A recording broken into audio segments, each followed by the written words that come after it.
అందరికీ నమస్కారం అండి. నా పేరు డాక్టర్ ఆలపాటి వెంకట కిషోర్. నేను అపోలో హాస్పిటల్ జూబ్లీ హిల్స్‌లో పనిచేయడం జరుగుతుంది. గత 10-12 సంవత్సరాల నుంచి అపోలో హాస్పిటల్ జూబ్లీ హిల్స్‌లో కోలోరెక్టల్ సర్జరీ డిపార్ట్మెంట్‌ని రన్ చేస్తున్నాం. కోలోరెక్టల్ సర్జరీ అనేది బాగా హైలీ స్పెషలైజ్డ్ డిపార్ట్మెంట్ కింద కన్సిడర్ చేస్తామండి. బేసిక్‌గా ఈ కోలోరెక్టల్ సర్జన్ అనే ఆయన పేగు మొత్తాన్ని, అంటే చిన్న పేగు, పెద్ద పేగు మొత్తాన్ని ట్రీట్ చేస్తారు. మొత్తాన్ని అంటే మనకి ఈ చిన్న పేగులో కానీ పెద్ద పేగులో కానీ ఇన్ఫెక్షన్తో కూడిన వ్యాధులు రావచ్చు, లేకపోతే ఇన్ఫ్లమేషన్తో కూడిన వ్యాధులు రావచ్చు, లేదంటే క్యాన్సర్కి సంబంధించిన వ్యాధులు రావచ్చు, లేదంటే ఇన్ఫ్లమేటరీ బౌల్ డిజీజ్ అని అంటాం, లేదంటే రెక్టల్ ప్రొలాప్స్ అంటే ఈ మోషన్ పేగు ఏదైతే ఉందో కొంతమందిలో కంప్లీట్గా బయటకు తన్నేయడం, లేదంటే పైల్స్, ఫిషర్స్, ఫిస్చులా, ఇట్లాగా అన్ని రకాల పేగుకు సంబంధించి అన్ని రకాల వ్యాధులకి ఒక ట్రీట్మెంట్ అనేది మనం అందించడం జరుగుతుంది.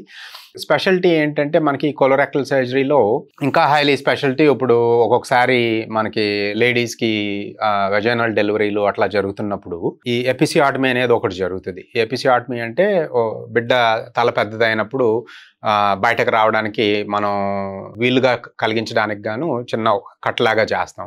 ఒక్కొక్కసారి తల మరీ పెద్దదైతే కనుక మనం అన్ఎక్స్పెక్టెడ్గా ఈ తల బయటకు వచ్చేటప్పుడు మొత్తాన్ని చీల్చేసి ఆసనం దగ్గర ఉన్న కండను కూడా మనం చీల్చడానికి అవకాశం ఉండింది. సో అట్లాంటప్పుడు ఆడవారిలో చాలా మందికి మనం ఇన్కాంటినెన్స్ అంటే గ్రిప్ వదిలిపోవడం అనేది మనం చూస్తూ ఉంటాం. అంటే ఒక 40-50 సంవత్సరాలు వచ్చే ఆడవాళ్ళలో వచ్చే వయసు వాళ్ళని చూసుకుంటే కనుక నార్మల్ డెలివరీ అయిన వాళ్ళల్లో కనీసం ఒక 10-18% వరకు ఈ గ్రిప్ పోవడం అనేది తరచుగా జరుగుతూ ఉంటుంది. అంటే మోషన్కి గ్రిప్ అనేది పోకపోయినా ఈ గ్యాస్ సరిగ్గా పట్టుకోలేకపోవడం నలుగురిలో నుంచి ఉన్నప్పుడు, లేదంటే కొంచెం ఏమన్నా లిక్విడ్ మోషన్ లాగా ఉండే పరిస్థితి ఉంటే తొడమ్మట జారిపోవడం, ఇట్లాంటి ఇబ్బందులకు కూడా మనం ఇక్కడ కాంప్రహెన్సివ్గా అన్ని విధాలుగా ట్రీట్మెంట్ అనేది చేయడం జరుగుతుంది.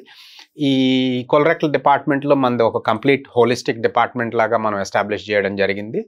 దీంట్లో ఏంటంటే మనం ఏనోరెక్టల్ మనోమెట్రీ, ఈ ఏనోరెక్టల్ మనోమెట్రీ అంటే మనకి ఈ కండ అనేది ఆసనం దగ్గర ఉన్న కండ అనేది ఎట్లా పనిచేస్తుంది, దాని పని కరెక్ట్గా ఉందా లేదా, తర్వాత ఈ రెక్టమ్ అంటే మోషన్ పేగు, దానిలో ఉండాల్సిన రిఫ్లెక్సెస్ అన్నీ కరెక్ట్గా ఉన్నాయా లేదా, ఒక్కొక్కసారి మలబద్ధకం అనే వ్యాధి కూడా ఈ మోషన్ పేగులో రిఫ్లెక్సెస్ అనేవి సరిగ్గా లేకపోవడం కూడా రావడం జరగవచ్చు. సో దానిలో ఏమన్నా ఇబ్బంది ఉందా, నరాలకు సంబంధించి ఏమన్నా ఇబ్బంది ఉందా అనేవన్నీ అనాలిసిస్ చేసుకోవడానికి ఏనోరెక్టల్ మనోమెట్రీ అనే ఒక పరీక్ష చేస్తాం. అట్లా కాకుండా ఎండోఏనల్ అల్ట్రాసౌండ్, ఇప్పుడు అది చాలా తరచుగా మనం చేసే ఎగ్జామినేషన్. ఈ ఎండోఏనల్ అల్ట్రాసౌండ్ అనేది రెక్టల్ క్యాన్సర్, మోషన్ పేగులో క్యాన్సర్లు గడ్డలు రావడం జరిగితే కనుక మనం ఈ అల్ట్రాసౌండ్ ద్వారా మనం స్టేజింగ్ చేయడం జరుగుతుంది. లేదంటే పైల్స్, ఫిషర్స్, ఫిస్టులాస్ అనే ప్రాబ్లమ్స్ ఉంటే కనుక ఎంఆర్ఐ అంత ఎక్స్పెన్సివ్ టెస్ట్ చేయించుకోవాల్సిన అవసరం లేకుండా మన దగ్గరనే ఎండోఏనల్ అల్ట్రాసౌండ్ అనేది చేయడం జరుగుతుంది. ఈ ఎండోఏనల్ స్కాన్ ద్వారా మనకి ఫిస్టులా ఏ స్టేజ్లో ఉన్నది అనేది కూడా నిర్ధారణ జరుగుతుంది.